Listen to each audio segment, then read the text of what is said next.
Hello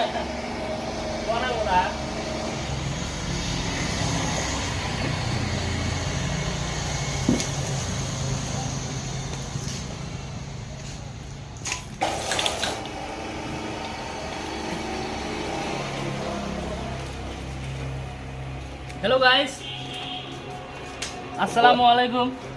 আপনারা দেখেন এই যে পিন্নাপাড়া কার ওয়াশিং সেন্টার, এখানে নতুন হয়েছে। এটা আজকে 3 দিন ধরে ওপেনিং করা হয়েছে।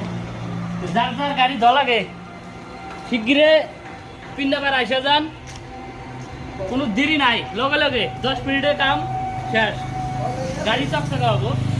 কিন্তু আইসা তাই না বসে থাকা অমুক তমুক না, লেবার এনি টাইমে আসে এই জায়গায় 4-5টা স্টক থাকে। দাদা মিথ্যা বলছি না না সত্যি। আর এটা কি শ্যাম্পু নাকি ফোম? এটা এটা ওই ওনাকে জিজ্ঞাসা